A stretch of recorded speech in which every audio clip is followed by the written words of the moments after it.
Good morning, everyone. Today I want to talk to you about one of the most significant and powerful earthquakes ever recorded, the Great Chilean Earthquake of 1960.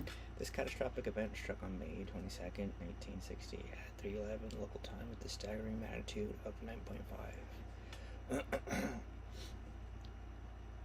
It devastated the Valdivia region in southern Chile and is known as one of the most powerful earthquakes in recorded history.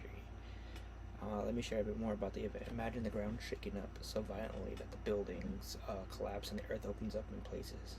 Eyewitnesses described it as feeling like the end of the world.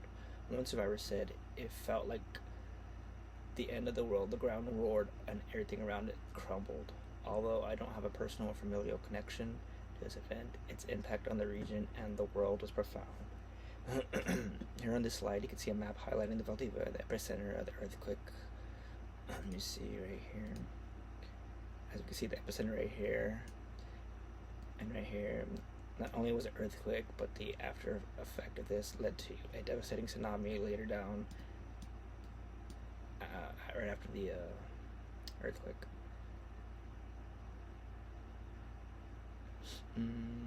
I've also included some more photographs. Obviously, you can see the aftermath, the strained buildings, and the devastation caused by the tsunami that followed. Next slide. Moving on to the scientific aspect, let's discuss the hypothesis about the geological process that caused this earthquake. The primary hypothesis is that the earthquake was caused by a subduction of the Nazca plate beneath the South American plate. Subduction is a geological process where one tectonic plate moves under another, sinking into the Earth's mantle as the plates converge. This is a common scenario in the regions along the Pacific Ring of Fire, which is a major area in the basin of the Pacific Ocean where many earthquakes and volcanic eruptions occurred due to volcanic activity, or due to tectonic activity. Excuse me.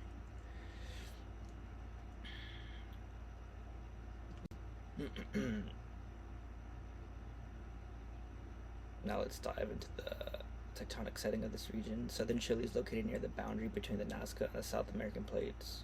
This boundary is a convergent boundary which is characterized by a subduction where Nazca plate moves eastward at about 80 millimeters per year beneath the South American plate, and this is known as one of the faster moving plates known today. This movement causes significant geological stress, leading to frequent earthquakes, thrust faults, which are fractures in the earth crusts, thrust faults, which are fractures in the Earth's crust where one rock layer is pushed up another, are the most common type of fault in this setting. The region is known for frequent seismic activity. On the slide, you can see a map showing the regional tectonic setting, including the plates, faults, and epicenters of large earthquakes. Geologists use tools like seismographs, which record motion of the ground during an earthquake, and GPS measurements to track these plate movements and the stress accumulation over time. Yeah, but as we can see, the Nazca plate, how it's forced around the other plates around. Oh shoot! And essentially, it's being pushed into the South American plate, pushed under, and this obviously causes a lot of stress, and that's one of the hypotheses. Next slide. In terms of the geological setting, the region around Valdivia features major landforms like the Andes Mountains, coastal ranges, and rivers such as the Cali River. The predominant rock types are volcanic and sedimentary, formed through volcanic activity and sedimentation related to the subduction process. Volcanic rocks are formed from magma that is cooled and solidified on the Earth's surface, while sedimentary rocks are formed from the accumulation and compression of these sediment. The long-term history of geological hazards in this area include frequent earthquakes and volcanic eruptions. For example, notable past events included the 1837 Valdivia Earthquake and the 1906 Valdivia Earthquake. Understanding these rock formations and the history of geological activity helps us predict future hazards and prepare accordingly. Also, here we have another earthquake, the worst earthquake called the megathrusts, and that's what the 1960 Chile earthquake was. It's considered one of the worst earthquakes to have, the megathrust earthquakes. And this one was in 2008, which was a 8.8 magnitude, still pretty big one, but not the one from Chile in 1960. Still devastating.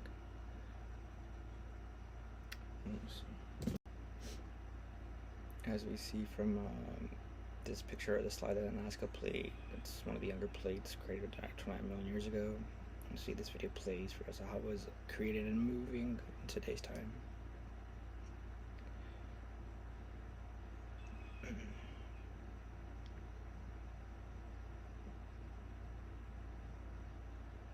As we see it, it's going in, pushing to that South American plate, and it's forcing its way to that subduction term, where it's forcing under, or the South American plate's forcing itself above, and it's forcing the plate, the Nazca plate under, and pushing.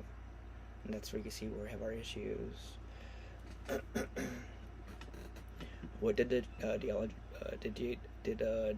geologists learn from this event? This earthquake provided valuable insights into seismic activity and subduction zone dynamics. One significant finding was the identification of seismic gaps, which are areas along a fault where there have been relatively low or little earthquake activity, suggesting the potential for future earthquakes.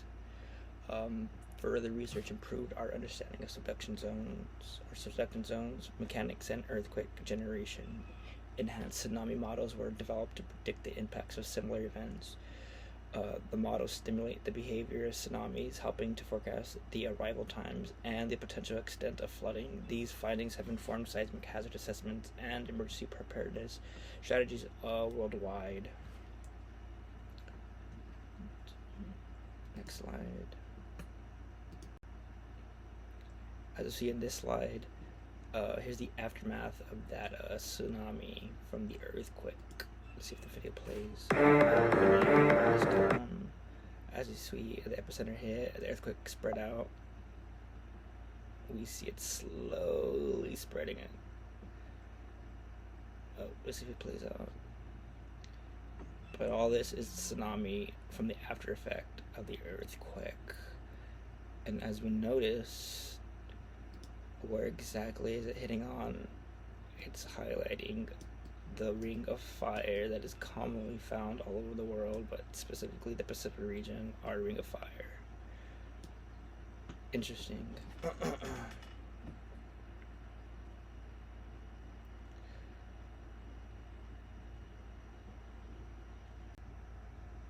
For this slide, we're going to go over again the geological settings of the land formations and the rock types. For this area, major landforms are obviously Andes Mountains, coastal regions, and rivers, such as the Rio Valdivia. Rock types are andesite, basalt, and volcanic rocks. The formation from these rocks are resolved from volcanic activity and tectonic processes. The hypothesis is obviously volcanic activity and plate subduction form these rocks and landforms. For this slide, the cause of geological hazards. We're going to go over again the chain of events that led to this. First of all, the subduction zone of the Nazca plate and the accumulation of stress along the fault. The sudden release of energy causing this massive shaking, and this generation of this massive shaking allowed for this the tsunami for the aftershocks and the after effects. And also from it's obviously the most powerful earthquake ever recorded. Estimates were from the rupture zone stretched anywhere from 500 kilometers to over 1,000 kilometers, which is like around 600 miles wide or long along the coast. This event was named after the most affected city of the quake, the Valdivia city. It left 2 million people homeless just from the earthquake alone, not including the tsunami. Injured at least 2,000 and killed approximately 1,600 people. The economic damage totaled over 550 million, around 4.8 billion around 2020 inflation time period. The earthquake triggered a massive tsunami that raced across the Pacific. Waves wrecked coastal communities as far as New Zealand, Japan, and the Philippines, and Hawaii. The tsunami devastated the coastal town of Hilo, killing over 61 people. Have we seen in the video earlier how fast or how wide the aftershocks led to the tsunami, and how devastating the tsunami is, or how it could affect other people or other countries. This slide is just again going over what the geologists learned from the 3 different studies I found. First, the improved understanding of the subduction zone dynamics. Second, developed of tsunami warning systems, and the third study is insights into earthquakes, engineering, and building resilience.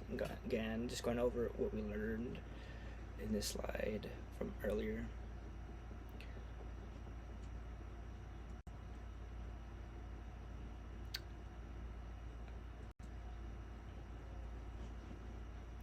And here's the work cited page. Finally, I like to acknowledge the sources that provide the information for this presentation. This includes recent studies and reports from the United States Geological Survey, Chilean National Seismology Center, and various peer-reviewed journals.